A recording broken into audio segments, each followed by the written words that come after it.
लोकसभा चुनाव 2024 के मद्देनजर बिहार से बड़ी खबर आ रही है। जी हां, आप देखना शुरू कर चुके हैं दर्श न्यूज। मेरा नाम है दिव्यांशु। लोकसभा चुनाव 2024 को लेकर महागठबंधन में सीटों का बंटवारा लगभग हो गया है। पार्टी सूत्रों का कहना है कि महागठबंधन के सीनियर नेता शुक्रवार को आरजेडी कार्यालय में बैठक करेंगे। आरजेडी नेता तेजस्वी यादव और कांग्रेस के राष्ट्रीय अध्यक्ष मल्लिकार्जुन खड़गे के साथ दिल्ली में बैठक के बाद यह निर्णय लिया गया है। सूत्रों का कहना है कि पार्टी बिहार में कटिहार, किशनगंज, पटना साहिब, सासाराम, बेतिया, मुजफ्फरपुर, भागलपुर, समस्तीपुर के साथ साथ सुपौल और मधेपुरा में से कोई एक सीट पर चुनाव लड़ सकती है। इधर आरजेडी ने साफ कर दिया है कि पूर्णिया किसी भी हाल में हम कांग्रेस को नहीं देंगे। जो सीटों का बंटवारा हुआ है, जो गणित है, वो है 26, 9 और 5 का।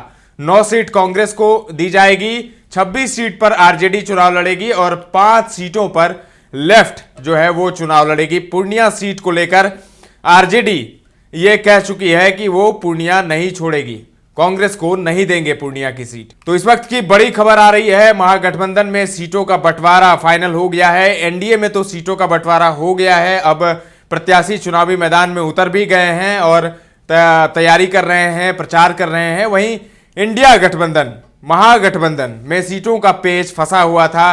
कुछ सीटों पर बहुत ही उठापटक जारी थी, बहुत ही खींचतान चल रही थी। पूर्णिया भी उन्हीं में से एक है। लेकिन अब जो फॉर्मूला तय हुआ है, कल हालांकि स्पष्ट हो जाएगा, कल आधिकारिक ऐलान हो जाएगा। लेकिन जो कांग्रेस के सूत्र कह रहे हैं, आरजेडी के सूत्र बता रहे हैं, सीटों का बंटवारा फाइनल हो गया है। 26, 9 और 5 का गणित लगाया गया है। कांग्रेस सूत्रों का कहना है कि बिहार की 40 लोकसभा सीटों पर इंडिया गठबंधन के बीच सीट शेयरिंग का फॉर्मूला पूरी तरह से तय हो गया है। कांग्रेस के राष्ट्रीय अध्यक्ष मल्लिकार्जुन खड़गे के साथ आरजेडी और लेफ्ट से बीच हुई बैठक में यह तय हुआ है।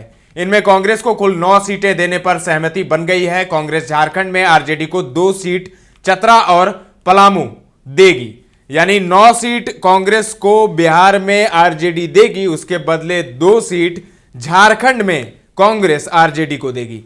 इसकी औपचारिक घोषणा कल यानी शुक्रवार को आरजेडी कार्यालय में महागठबंधन के सीनियर नेता करेंगे। पूर्णिया सीट आरजेडी कोटे में जाने पर पप्पू यादव नाराज हैं। कहा जा रहा है कि पप्पू यादव पूर्णिया से निर्दलीय चुनाव लड़ सकते हैं। खुद जन अधिकार पार्टी के सर्वे सर्वा पप्पू यादव दिल्ली में कांग्रेस के शीर्ष नेतृत्व के आग्रह पर अपनी पार्टी का कांग्रेस में विलय करा दिया था। पप्पू यादव ने दावा किया था कि प्रियंका गांधी ने उनसे वादा किया था कि पूर्णिया सीट पर चुनाव लड़ेंगे और पप्पू यादव ने इसकी तैयारी भी शुरू कर दी थी।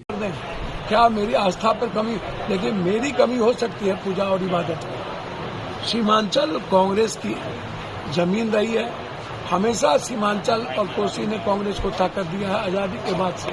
और पप्पू यादव का ये इमोशंस और फीलिंग है, ये मुझे जीना सिखाया है, मुझे खेलना सिखाया, लड़ना सिखाया, संघर्ष करना सिखाया। मधेपुरा मेरा घर है, मुझे कोई दिक्कत नहीं थी।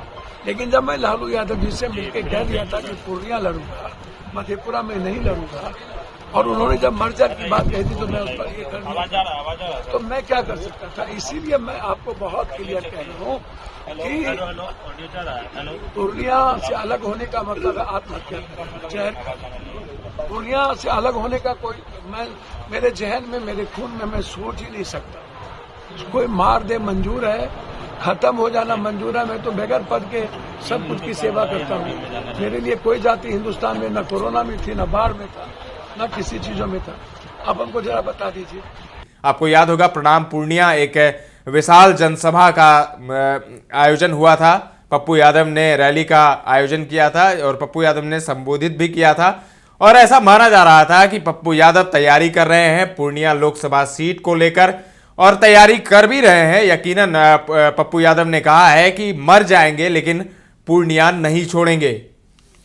अब ऐसे में अब देखना बड़ा दिलचस्प होगा कि आरजेडी भी अपना कैंडिडेट उतारेगी। कहा जा रहा है कि बीमा भारती को उन्होंने टिकट दे दिया है। इधर पप्पू यादव ने कहा कि वो निर्दलीय लड़ेंगे और उधर एनडीए की तरफ से संतोष कुशवाहा होंगे जो वर्तमान में सांसद हैं। ऐसे में अब जो लड़ाई है वो त्रिकोणीय हो गई है। लेकिन जदयू छोड़कर आरजेडी में शामिल हुई बीमा भारती को लालू प्रसाद ने टिकट दे दिया है। यानी बीमा भारती को आरजेडी ने टिकट दे दिया। पप्पू यादव कांग्रेस में शामिल जरूर हुए, उससे पहले उन्होंने लालू यादव से मुलाकात की थी। तो कांग्रेस में जब शामिल हुए तो ऐसा माना जा रहा था कि कांग्रेस को पूर्णिया की सीट मिलेगी और कांग्रेस पप्पू यादव को खड़ा करेगी। लेकिन अब पेंच यहां फंस गया कि बीमा भारती जदयू से आरजेडी में शामिल हुई, इसी शर्त पर शामिल हुई। लालू ने कहा कि तुम्हें टिकट दूंगा, लेकिन अब टिकट तो आरजेडी उन्हें देगी, लेकिन पप्पू यादव भी मानने को तैयार नहीं है। पप्पू यादव ने कहा है कि मर जाएंगे लेकिन पूर्णिया नहीं छोड़ेंगे, पूर्णिया से लड़ने को तैयार हैं। तो अब देखिए क्या होगा, कांग्रेस से लड़ेंगे या निर्दलीय लड़ेंगे। अब तो निर्दलीय लड़ने की बात हो रही है क्योंकि कांग्रेस को पूर्णिया सीट दे नहीं रही है आरजेडी। ऐसे में अब देखिए क्या होता है। आपको क्या लगता है, क्या पूर्णिया की सीट जो है वो पप्पू यादव कांग्रेस को देनी चाहिए या लालू यादव ने बीमा भारती को टिकट देकर सही फैसला लिया है? जीत किसकी होगी, कमेंट करके हमें जरूर बताएं। दर्श न्यूज पर ताजा तरीन खबरों का सिलसिला लगातार जारी है, देखते रहें दर्श न्यूज।